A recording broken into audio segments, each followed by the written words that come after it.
vamos fazer contato com o advogado, doutor em ciência política, integrante do Instituto dos Advogados Brasileiros, Jorge Rubem Folena de Oliveira. Bom dia, Folena. Bom dia, Glauco. Bom dia, senhores ouvintes. Folena, o Supremo Tribunal Federal, muita gente já vive a expectativa aí da continuidade do julgamento do habeas corpus do ex-presidente Lula pedindo a suspeição do então juiz Sérgio Moro.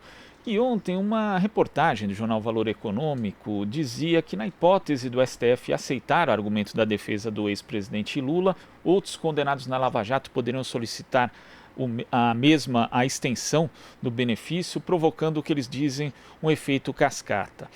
E o advogado do ex-presidente Lula, Cristiano Zanin Martins, publicou uma nota dizendo que, na verdade, o habeas corpus diz respeito ao ex-presidente Lula. Os fundamentos são individuais e específicos para o caso dele. Como é que você vê isso? Trata-se de uma tentativa de mobilizar de novo a opinião pública a favor da Lava Jato contra a concessão do habeas corpus ao ex-presidente Lula? Olha, Glauco, está me parecendo que é uma contra-informação por parte da Lava Jato que está tão em baixa, né? Então, quer dizer, procura utilizar uma situação particular, uma situação singular, que é a injustiça, né, confirmada já por tudo que nós estamos verificando ao longo do tempo, né, a suspeição do juiz que comandou a Lava Jato, que foi ministro do Jair Bolsonaro, né, e da própria Lava Jato, a forma com que ela tem se comportado de forma ilegal contra a Constituição, quer dizer, houve um desgaste da Operação Lava Jato e de todos os seus integrantes. Então agora procura criar factoides, vamos usar essa expressão para que todos possam compreender, né, factoides para fazer uma pressão, utilizando inclusive meios de comunicação social que a apoiaram durante muito tempo e que também foram derrotados, estão sendo derrotados junto com a Operação Lava Jato. Não existe isso. O caso do presidente Lula é um habeas corpus, ou seja, é um pedido particular no caso do presidente Lula. O que a defesa do presidente Lula tem demonstrado desde o início do processo que a condução do juiz que estava à frente do caso, que foi ser ministro de Jair Bolsonaro, sempre foi suspeita. E hoje isso ficou muito claro. Então, não há como espalhar isso para todo mundo da Lava Jato. Cada um tem uma particularidade. O presidente Lula, a particularidade dele foi, na verdade, tudo foi uma manobra, uma conspiração criada desde 2016, até um pouco antes, mas desde 2016, para impedir a candidatura do ex-presidente Luiz Inácio Lula da Silva e a sua provável vitória em 2018. Foi para isso que serviu a Lava Jato nesse capítulo, Glauco. Então, a suspeição do presidente, do juiz, mais do que nunca tem que ser reconhecida pelo Supremo Tribunal Federal. E é óbvio que a gente tem que ressaltar que qualquer pessoa pode impetrar com um habeas corpus ali pedindo a suspeição do juiz Sérgio Moro. Mas no caso específico do ex-presidente Lula, há indícios sérios em relação a isso, inclusive revelados, alguns deles revelados pela chamada Vaza Jato, e em relação a outros condenados não existe essa mesma situação, não, Folena? Exatamente, foi como eu estava comentando antes, Glauco. No caso do presidente Lula, foi uma construção que foi feita exatamente para se valer da lei ficha limpa, ou ficha suja, como queira, né, para fazer um julgamento muito, muito, muito rápido, para julgar em primeira instância, julgar em segunda instância e assim o presidente Lula ficar impossibilitado de disputar o processo eleitoral. E além disso, além da indevida construção para se valer de uma forma artificiosa da lei ficha limpa, né, também prender o presidente Lula, deixá-lo encarcerado indevidamente, como fizeram por mais de um ano, inclusive rasgando a Constituição mais uma vez, inclusive o Supremo Tribunal Federal, nesse primeiro momento, era para quê? Exatamente para que o presidente Lula não participasse do processo eleitoral, estando preso. Inclusive, Glauco, é importante resgatar, né, o Comitê de Direitos Humanos da ONU, né, valendo-se do Tratado Internacional de Direitos Políticos, concedeu uma liminar determinando ao Brasil, orientando ao Brasil que o presidente Lula pudesse participar do processo eleitoral. E ministros do Supremo Tribunal Federal participaram do julgamento no Tribunal Superior Eleitoral, não cumprindo a determinação da ONU. não cumprindo. Ou seja, foi uma grande orquestração, especificamente, vamos colocar assim com toda a clareza, ninguém vai defender corrupção, tá? Mas o presidente Lula não era o caso do presidente Lula. Isso tudo foi criado, inclusive colocando no presidente Lula a imagem de um corrupto, que o presidente Lula, pela vida dele particular, pelo que se vê hoje, não tem nenhum indício de riqueza. Pô. Então, o caso do presidente Lula é um caso singular. E assim tem que ser tratado, e a justiça já era para ter sido reparada há muito tempo pelo Supremo, Glauco. Está mais do que na hora. Não precisamos esperar o ministro Celso de Mello sair, julgar logo isso e acabar com essa situação. Isso que eu ia perguntar, inclusive, Folena, porque o ministro Gilmar Mendes já falou que prefere fazer essa votação ali na segunda turma de forma presencial, né? E temos aí a perspectiva de aposentadoria do ministro Celso de Mello. Então, esse HC, na prática, ele pode ter o seu julgamento numa turma de 5 pessoas, incluindo o Celso de Mello, numa turma de 4 pessoas, no período de vacância ali entre a saída de Celso de Mello e a posse de um novo ministro escolhido por Jair Bolsonaro, e também ali o cenário em que tem 5 ministros, mais uma outra figura que pode até inclusive ser deslocada de outra turma, né? Um ministro que já seja do Supremo Tribunal Federal. Como é que você vê essa possibilidade de 3 cenários ao menos distintos para o julgamento desse HC, Folena? Olha, Glauco, eu vejo, entendo assim, já era para o Supremo no primeiro semestre, mesmo com a pandemia, os julgamentos estão acontecendo, diversos habeas corpus estão sendo julgados, diversos habeas corpus. Não é o fato de ser o presidente Lula, não é o fato de ser o presidente Lula. O presidente Lula é um cidadão brasileiro. E como qualquer cidadão brasileiro, tem o direito de ser julgado. O caso dele é importante, como eu destaquei antes, é importante. O que tem que ser feito por parte do Supremo Tribunal Federal é cumprir a Constituição e fazer justiça, porque está escancarado, mais do que escancarada, todos os elementos, todas as provas já foram apresentadas da suspeição do ex-juiz Sérgio Moro, que foi ministro Jair Bolsonaro e que colabora para esse estado de coisa que nós estamos vivendo hoje no Brasil, né, de crueldade e de ódio. Então, o Supremo deve uma resposta ao Brasil. Na verdade, Glauco, esse é o ponto que nós temos que destacar. Mais uma vez, o Supremo Tribunal Federal deve uma resposta ao Brasil.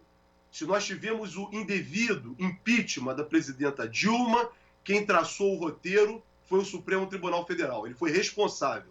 Se nós tivemos o afastamento do presidente Lula da eleição de 2018, o responsável também foi o Supremo Tribunal Federal, porque não teve coragem de conceder o habeas corpus ao presidente Lula e se sujeitou a uma ameaça de um comandante do Exército à época. E mais um ponto. Naquele julgamento do habeas corpus do presidente Lula, o resultado foi 5-5. Logo, naquele momento, nós já sustentávamos isso. Não precisava mudar o regimento interno do Supremo, como fizeram. Fizeram essa mudança para justificar o que já estava antes, que foi o caso do presidente Lula. O 5-5 já era para ter sido concedido, naquele momento, o habeas corpus ao presidente Lula. Essa é uma das hipóteses que você me coloca na sua pergunta, que pode ser um 2-2 e o presidente Lula ser favorecido com o habeas corpus em favor dele. Então, Glauco, o Supremo Tribunal Federal, volto a ressaltar isso, deve uma resposta ao Brasil e ao mundo. Porque se nós hoje estamos passando no país essa situação calamitosa de mais de 101 mil brasileiros mortos, ou mais, que são dados oficiais, mais de 3 milhões e 100 mil brasileiros infectados pela Covid, um governo que não fez um ato até agora em defesa do Brasil e do seu povo. É um governo que trabalha contra o Brasil. Vivemos num estado de exceção permanente. A maior responsabilidade disso, uma dos maiores responsáveis, é o Supremo Tribunal Federal. Então, Glauco, não temos que esperar o ministro Celso de Mello, sair ou não sair. Tem que ser colocado para julgar e o Supremo reparar a justiça. E mais do que nunca, o julgamento de Lula, o julgamento do presidente Lula, nesse habeas corpus de suspeição do Sérgio Moro, é o resgate do Estado Democrático de Direito no Brasil. Da mesma forma em que a presunção de inocência que o Supremo, em novembro do ano passado, de 2019, reconheceu que temos que ter a presunção de inocência, só vier ao encarceramento depois de esgotada todas as instâncias, foi um início de uma reação para a restauração do Estado Democrático de Direito no Brasil, que nós não temos ainda. Então, esse julgamento do presidente Lula, por isso que o Supremo Tribunal Federal tem que dar uma resposta ao povo brasileiro. É urgente que ele se posicione. Aí sim, nós vamos poder começar a ver uma luz no fim do túnel para a restauração de um Estado de Direito no Brasil e mais, que nós, como cidadãos brasileiros, possamos olhar firmes diante de um governo que trabalha contra todos e contra a pluralidade, Glauco.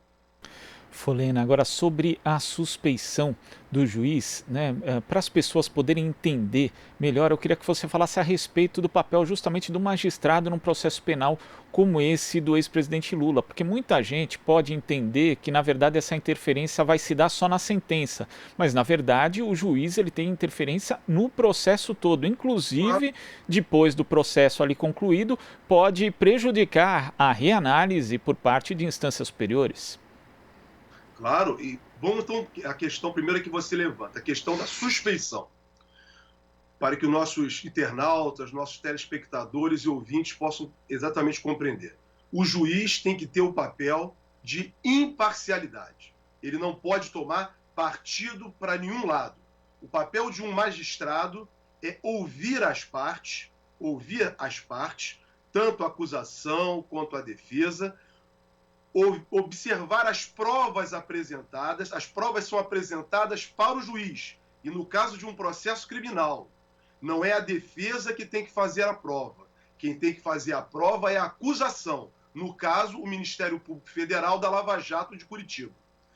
No caso particular da Operação Lava Jato, Sérgio Moro e o Ministério Público Federal de Curitiba se transformaram numa coisa só, numa única organização, quando, na verdade, o papel de um juiz é de julgar, o papel do Ministério Público representando o Estado é de fazer a acusação diante das provas existentes. No caso do presidente Lula, na Lava Jato, sequer havia indícios para a abertura de um processo criminal contra o presidente Lula. A única coisa que tinha era uma tal convicção do chefe da Operação Lava Jato em Curitiba, do Ministério Público, que é o Dallagnol, me parece o nome do rapaz. Eu esqueci o nome dele. Então, que apresentou um PowerPoint dizendo: eu tenho convicção. Convicção no processo criminal não basta. Tem que ter elementos suficientes. E cabe ao juiz, ao receber uma denúncia, saber se aceita ou não aceita a denúncia, diante de elementos objetivos apresentados. Sérgio Moro recebeu a denúncia contra o presidente Lula sem elementos objetivos, também única e exclusivamente com meras convicções. O processo foi se desenvolvendo, as provas eram todas apresentadas em sentido contrário à acusação em favor do presidente Lula. E o que nós viemos descobrir? Que o Sérgio Moro sempre atuava, de uma forma muito hostil. Não é o papel de um juiz ser hostil com ninguém, nem com a acusação, nem com a defesa. O papel de um juiz é simplesmente presidir um processo. O papel do promotor, do advogado é o mesmo, e do juiz também. Cada um exerce uma função. Então, estão todos no mesmo nível. Só que cabe ao juiz simplesmente comandar o processo. No caso de Sérgio Moro, ele extrapolou, porque ele sai da posição de juiz e passa a ser um acusador auxiliar. Um acusador auxiliar, sendo hostil com os advogados da defesa e muito favorável ao Ministério Público, ao Estado. Não é esse o papel do juiz. E o que nós viemos a verificar posteriormente e que não foi negado por Sérgio Moro, depois de tudo consumado indevidamente? Era que Sérgio Moro, pela Vaza Jato, pelas informações que vieram a público e não foram desmentidas por Sérgio Moro comandava o Ministério Público. Isso é inconcebível. O chefe do Ministério Público Federal é o Procurador-Geral da República. O promotor, o procurador em Curitiba, ele tem o chamado procurador natural. Ele pode comandar a operação, mas não ser um juiz comandar esse encaminhamento. Então, Glauco, tudo o que aconteceu, inclusive a interferência de Sérgio Moro no processo eleitoral presidencial de 2018, com a entrega da delação, que agora o Supremo Tribunal Federal, semana passada, se eu não me engano, né, rejeitou de Antônio Palocci, né, mandou retirar do processo, um dos processos contra o presidente Lula, mandou retirar. Aquilo foi vazado pelo Sérgio Moro para os meios de comunicação na véspera do primeiro turno da eleição presidencial. Esse mesmo juiz veio ser ministro de Sérgio Moro. Quando ele saiu, foi demitido por Jair Bolsonaro, demitido, e não foi ele que pediu demissão, Bolsonaro o demitiu. E ao ser demitido, Bolsonaro disse que ele esteve, Sérgio Moro esteve com o Bolsonaro antes da eleição. Ou seja, tem todos os elementos objetivos, testemunhas, provas documentais que ratificam a suspeição de um juiz que jamais foi juiz. Ele foi, quando muito, o chefe do Ministério Público. E não é esse o papel num sistema acusatório de um juiz ao proferir uma sentença de condenação. Por isso, Glauco, os senhores internautas, o juiz das garantias, que o Supremo Tribunal Federal também suspendeu por uma decisão do ministro Luiz Fux, é fundamental, porque nós temos que saber separar. O juiz das garantias é o juiz que tem que garantir a fase de investigação. A fase de investigação. E até o recebimento da denúncia. Depois, o processamento é um outro juiz que vai julgar. Então, é para evitar esse tipo de situação que o Sérgio Moro criou. Então, o chamado pacote anticrime, que ele disse que foi aprovado em promoção pessoal dele, não foi em defesa dele. Ao contrário, o pacote anticrime não foi um pacote anticrime, foi um pacote anti-Sérgio Moro. Porque, na verdade, instituiu o juiz das garantias, que é o juiz que é para ser o juiz que não repita os diversos atos equivocados cometidos por Sérgio Moro, seja na fase preliminar do processo criminal, como na fase posterior de julgamento. Então, essa questão, né, da suspeição do Sérgio Moro, eu procuro passar, Glauco, tento falar dessa, peço desculpa por ter me estendido um pouco, mas para que nós possamos ter uma compreensão efetiva do que está em jogo. Se tem uma coisa hoje que representa um juiz injusto no Brasil, dentro de um processo acusatório, é a figura do Sérgio Moro. Sérgio Moro e a Lava Jato foram muito prejudiciais para instituições como o Poder Judiciário brasileiro, como para o Ministério Público brasileiro. Porque essas duas figuras, essas duas instituições que capturaram para eles, né, a figura do Ministério Público e do Poder Judiciário, eles capturaram para quê? Hoje está muito claro, tinha um objetivo e tem um objetivo político, um objetivo patrimonial, o interesse particular deles. Na verdade, o que eles querem ser é um partido. Eles querem ter um projeto de poder. E não é papel da burocracia, do Ministério Público e da burocracia do Poder Judiciário ter um papel político partidário.